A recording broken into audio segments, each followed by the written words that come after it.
Salut tout le monde, voilà, aujourd'hui c'est un jour un peu particulier, on va vous faire la présentation d'Owen, donc notre van, notre compagnon de voyage. Donc Owen est un Dodge Ram de 1992, c'est un 5 litres de V8 injection pour les connaisseurs. C'est un van qui fait environ entre 19 et 20 pieds de long, sans le porte-vélo ni la roue de secours à l'arrière. Donc c'est un toit surélevé. Il bénéficie donc d'une banne en fait qui se déplie. On a les doubles portes non coulissantes qui s'ouvrent un peu voilà, comme celle-ci. Il y a différents modèles, il y en a que c'est coulissant, d'autres non. Ça dépend les années. Généralement ceux des années 80 c'est coulissant. Donc Ram 250 c'est le type de modèle. On va passer au moteur. Comme ça sera fait. Donc le moteur, le bon V8 5 litres 2 injection. Donc c'est tout bête, hein, un moteur. Après bon bah voilà, hein, ce qui a été changé sur le véhicule, je vais pas faire la présentation au total. C'est la batterie qui est ici, c'est la plus grosse batterie qu'on peut trouver pour les trucks de ce type là. Donc il faut quand même bien ça pour le démarrer, surtout si vous arrêtez pour démarrer, ce qui est notre cas. Donc voilà, là vous avez ici pour le contrôleur d'huile. Je ne vais pas le sortir maintenant parce que là le moteur il est chaud donc ça ne voudrait rien dire, mais l'huile est suffisamment liquide. Là on a le liquide de refroidissement parce que c'est un modèle à refroidissement liquide et pas refroidissement à air. Là on a le liquide de lave-glace, enfin le filtre à air, toutes sortes de pièces mécaniques. Là ici c'est pour faire la pointe d'huile. Puis voilà, après divers organes, je ne vais pas rentrer dans le détail non plus là. Hop. Donc voilà pour ce qui est du moteur à peu près, ça a l'air à peu près clean, sachant que là on a fait quand même un peu plus de 15 000 km. Donc Owen est un peu sale au niveau du moteur à l'intérieur, même au niveau de l'extérieur, ça se voit un petit peu. Là on a le pare-brise qui a été changé, qui a été fissuré avant, donc nous on l'a changé, le pare-brise est neuf en fait il y a 3-4 mois là. Ensuite on va passer de ce côté là, donc là c'est plus le côté habitacle en fait, le côté camping-car. Donc là on retrouve en fait ici la trappe qui nous sert de contrôle en fait pour le frigo. Donc ici comme on peut voir on a un contrôleur ici 120 volts, interrupteur 120 volts parce que vous êtes branché directement à une prise en camping. On retrouve l'alimentation 12 volts parce qu'il y a une batterie auxiliaire que je vous montrerai un peu plus tard tout à l'heure qu'on peut activer ici avec le switch on-off pour permettre au frigo bien sûr de s'alimenter en 12 volts, mais je conseille pas trop, généralement 12 volts c'est assez... Enfin disons que voilà, ça donne pas assez d'énergie au frigo, vaut mieux se mettre au propane. Le propane qui est juste en dessous qui est en train de chauffer, donc on l'allume par là, puis là vous avez la molette en fait pour choisir la puissance du frigo si vous voulez plus ou moins froid. Et là de ce côté là, c'est le propane en fait pour le couper ou pour l'amorcer, tout simplement. Donc là on a le petit allume-gaz, donc là on le fait à l'ancienne en fait avec le petit brûleur. Forcément 92 hein, c'est pas il n'y a pas d'électronique encore dans ce modèle là, on n'a même pas les vitres électriques. Voilà, ensuite là c'est quand le frigo il chauffe, donc là c'est pour extraire en fait l'air chaud du frigo, tout simplement. Oui, parce qu'il faut chauffer un frigo pour qu'il refroidisse, c'est très con mais c'est le principe. Là ici on retrouve potable water only, donc forcément vous en doutez ça va être la cuve d'eau potable, donc pour le robinet à l'intérieur, puisqu'il bénéficie effectivement d'un robinet. Dans le sens, effectivement, c'est vraiment mieux. Donc là, il y a deux bouchons. Alors, il y a le premier, le noir, ici, qui est muni d'un joint et d'un filtre à l'intérieur.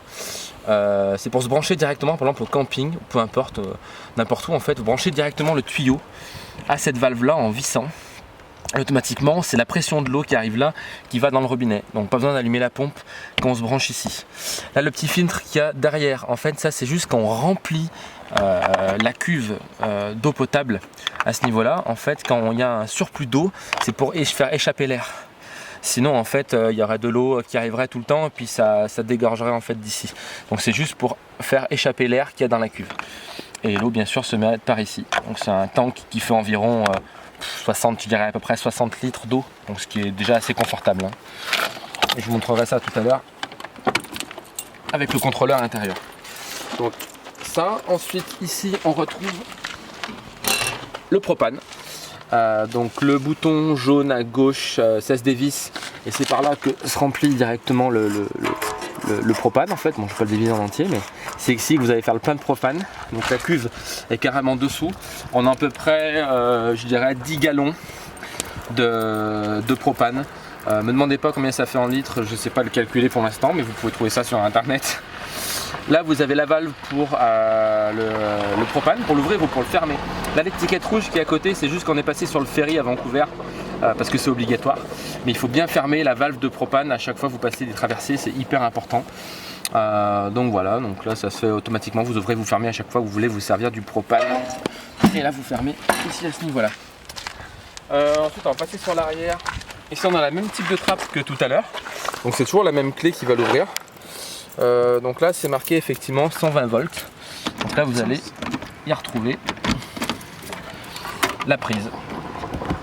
Donc là cette prise là c'est une prise typiquement américaine, hein, canadienne, américaine, ce sont les mêmes, pour vous connecter directement au camping. Donc là vous vous branchez et automatiquement il y a un moduleur à l'intérieur qui transforme le courant en fait du 12 volts en 120 volts.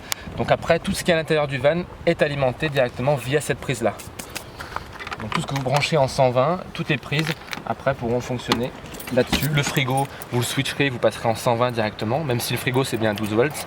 Avec le moduleur, il fait le changement automatique. Là vous avez la trempe à essence. Voilà, je vous apprends rien, c'est classique. À mettre uniquement du 87. C'est du régulier, uniquement, pas autre chose. Mettez pas du 91. Oui, j'ai oublié quelque chose aussi dessous, tout bête, mais très utile.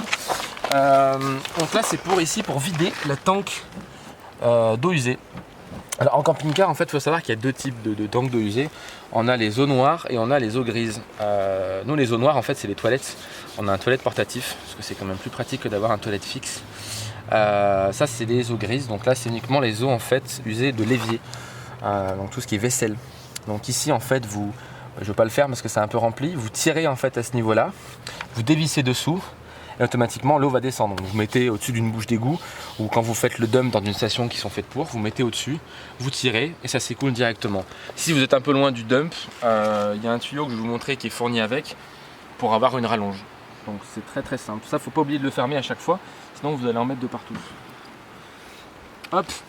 Et le tuyau, donc, il n'est pas très accessible pour le dump, c'est juste dessous, c'est ici. Un peu du mal à le dévisser. Voilà, donc là et dessous, je ne vais pas tout sortir, mais on a un tuyau en fait, voilà, comme celui-ci qui vient se brancher dessous avec un adaptateur et ce qui permet de faire le dump.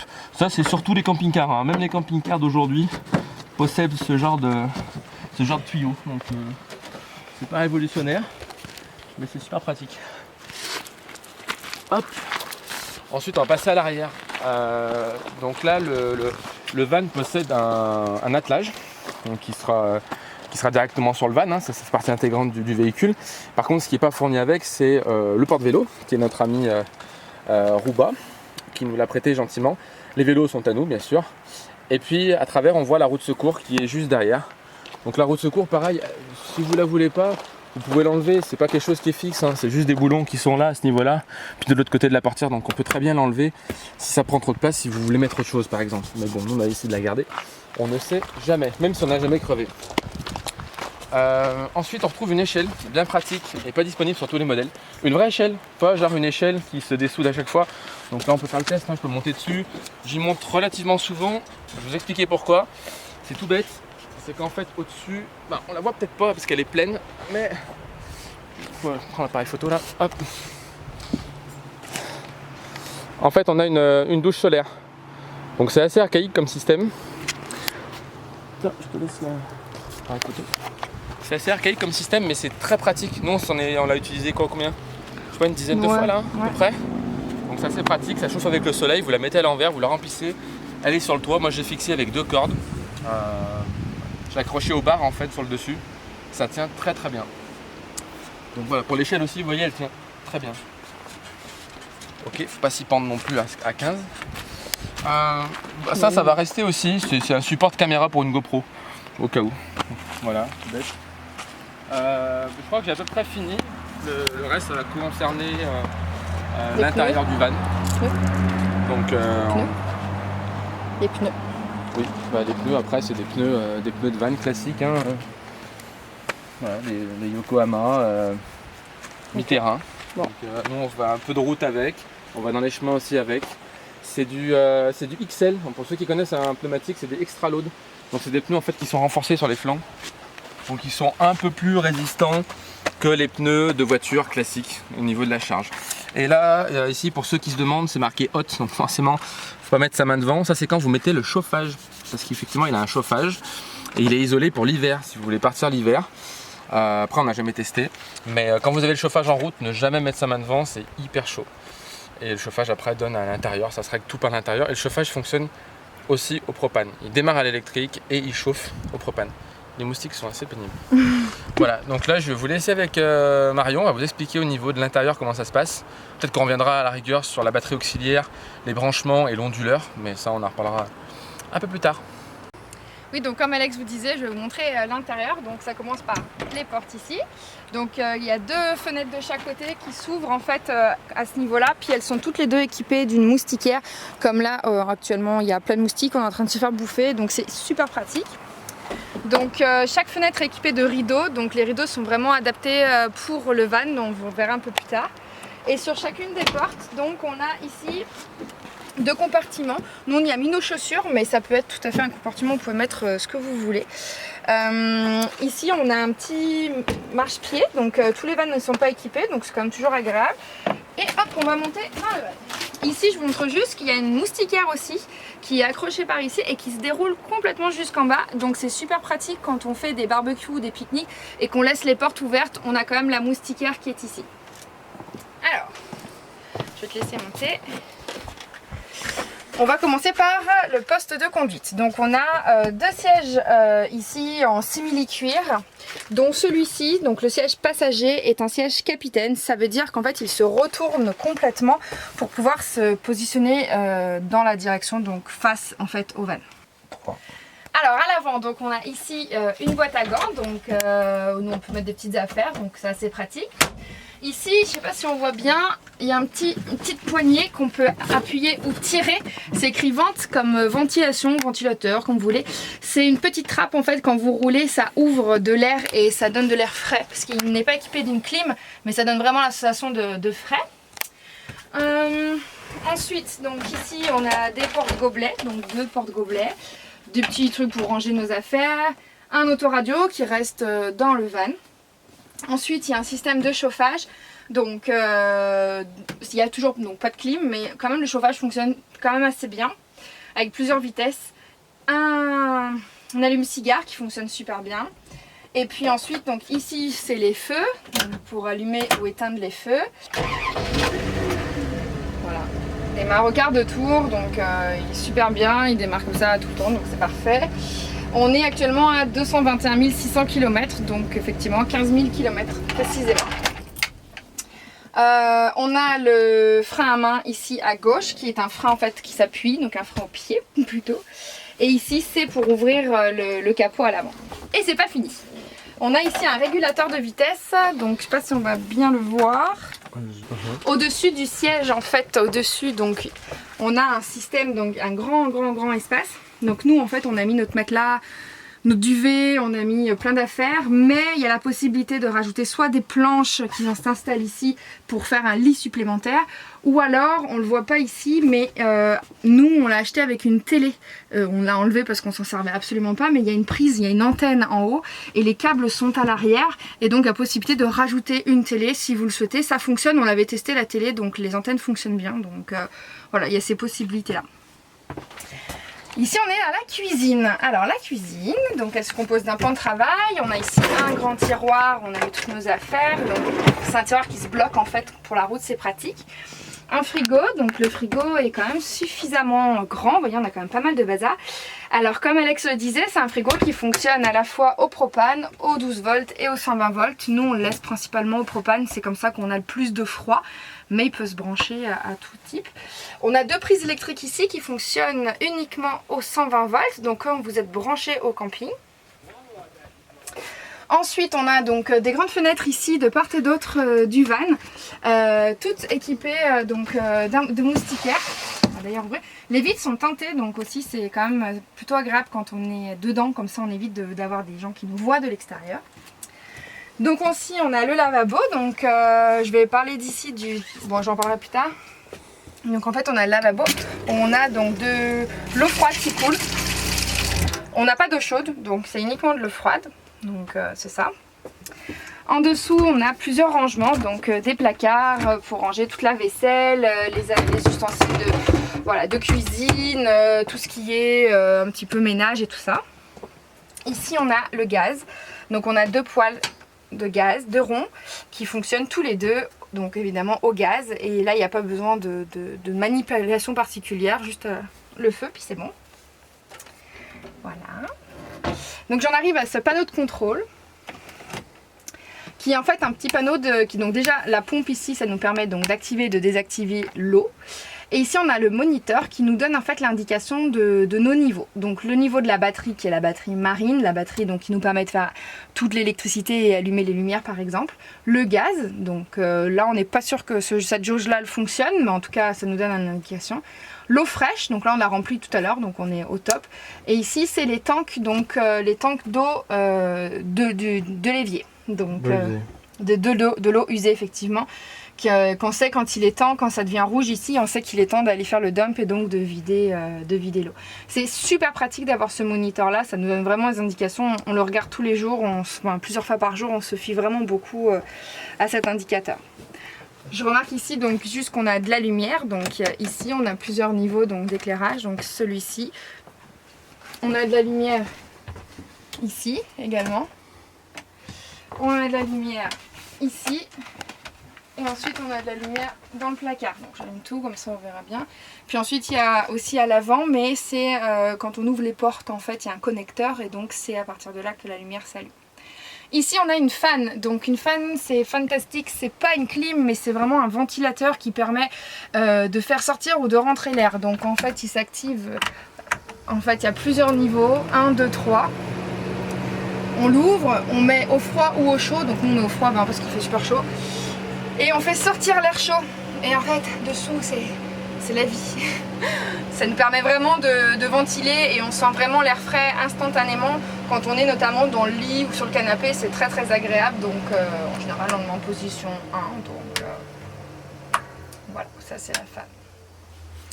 Ici donc, on a un autre poste de travail, donc on peut poser des affaires. On a une petite table ici qui se déplie, donc il suffit d'enlever la petite cordelette, ça se relève. Et dessous, il y a également des prises électriques qui fonctionnent au 120 volts, donc quand vous êtes branché. Et un allume-cigare. Et il y a un allume-cigare, effectivement. Ici, on a la casquette, on a l'extincteur et le système de chauffage dont Alex vous parlait tout à l'heure. Donc le système de chauffage, donc comme un système classique, il suffit d'activer la petite molette en haut pour mettre la température désirée.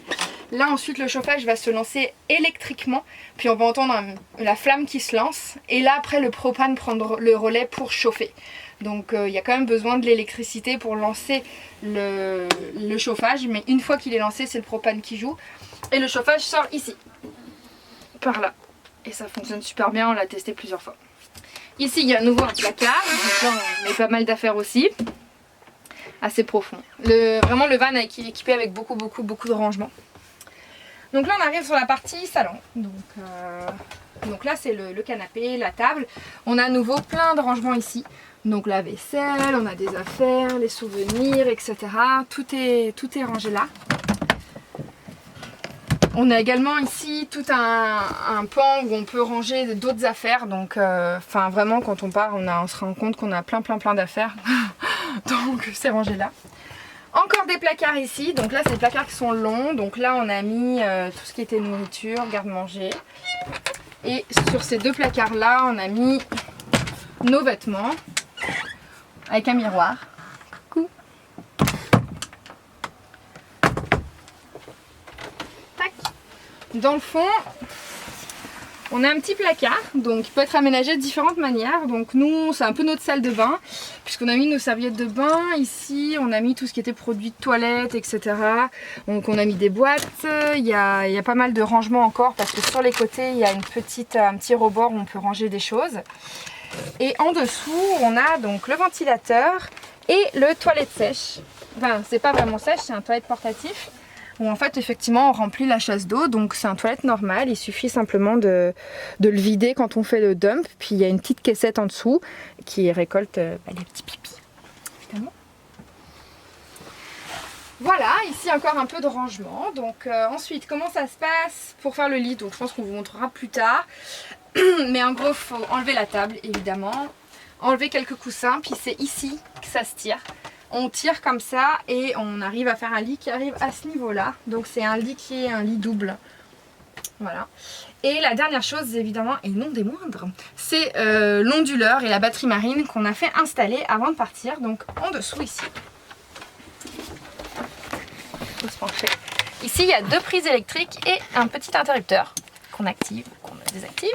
Et ces 2 prises électriques là, elles fonctionnent en tout temps une fois que l'interrupteur est activé. Ça veut dire qu'on a du 120 volts en tout temps, donc pour brancher les ordinateurs, les téléphones, etc. sur ces 2 prises là. Puis nous on a même fait installer une rallonge pour l'avant pour pouvoir avoir de l'électricité également à l'avant. Du coup, comment ça se passe? C'est dessous le lit, il y a une trappe qu'on soulève et c'est là qu'on a branché l'onduleur. Donc je vais peut-être repasser la main à Alex qui va vous expliquer mieux comment ça fonctionne. Donc là, je reviens sur ce que Marion a dit tout à l'heure sur l'onduleur. Une chose très importante et pas des moindres, c'est que l'onduleur effectivement sert en fait à transformer le courant alternatif donc en 12 volts passer en 120 volts. Donc tout ce qui est ordinateur, tout ce qui est téléphone, tablette, etc. vous pouvez les brancher sans risque. Donc l'onduleur est là pour ça. Là c'est un onduleur de 1500 watts. Donc 1500 watts c'est quand même beaucoup, sachant que par exemple pour donner un ordre d'idée, généralement un ordinateur portable ça fonctionne entre 60 et 80 watts, un sèche-cheveux, un micro-ondes pareil c'est 800-1000 watts, donc vous pouvez faire fonctionner par exemple une bouilloire. Voilà. Donc sinon c'est terminé pour la présentation d'Owen.